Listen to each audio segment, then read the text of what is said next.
ilmuwan Prancis akan menguji bercak nikotin pada pasien COVID-19 dan petugas kesehatan dalam sebuah penelitian. Rencana tersebut akan dilakukan setelah hasil penelitian menunjukkan nikotin dapat memberikan perlindungan terhadap infeksi penyakit. Para peneliti di Rumah Sakit Pitié-Salpêtrière di Paris mengatakan penelitian mereka menunjukkan bahwa perokok kurang terinfeksi virus dibandingkan orang lain dan bahwa nikotin dapat mencegah virus memasuki sel. Spesialis penyakit dalam Zahir Amoura dan ahli neurobiologi Jean-Pierre Sanche menemukan dalam studi pendahuluan mereka terhadap 480 pasien. Hasilnya dari seluruh pasien yang dirawat di rumah sakit karena COVID-19, hanya 5%-nya yang perokok. Membandingkan dengan jumlah perokok dalam populasi umum berdasarkan jenis kelamin dan usia yang sama, perokok memiliki risiko 80% lebih rendah terinfeksi dibandingkan bukan perokok. On s'est rendu compte que le taux de fumeurs était très bas, 5% chez les malades à peu près. Ça, c'est la première étape. Et la deuxième étape, quand vous avez ça, vous devez essayer de vous comparer à la population générale pour voir s'il y a une vraie différence. Et heureusement, en France, en 2018, on a une étude qui est faite sur 10 000 personnes dans la population générale.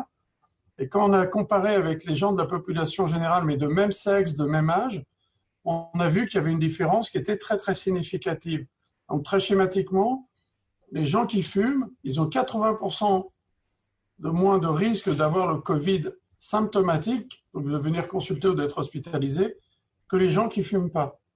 Sanche, seorang ahli neurobiologi terkenal dari Pasteur Institute, berhipotesa bahwa nikotin mungkin menjadi alasan perokok tampak lebih terlindungi dari virus. Karena reseptor nikotinik asetilkolin dapat memiliki efek mencegah virus corona menempel pada sel. En fait, le coronavirus interagirait directement ou indirectement d'ailleurs avec le récepteur nicotinique et que la nicotine entrerait en compétition entre, ça c'est le virus qui arrive sur le récepteur et la nicotine empêche ça, c'est pas. Reseptor nikotinat diketahui aktif dalam infeksi rabies dan Institut Pasteur mencari hubungan yang serupa antara reseptor semacam itu dan COVID-19.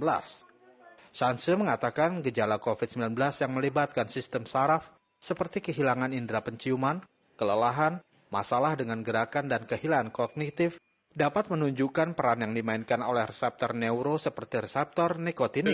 Pour quelle raison l'engagement du récepteur nicotinique simplement parce que c'est la cible la plus plausible et presque unique de la nicotine.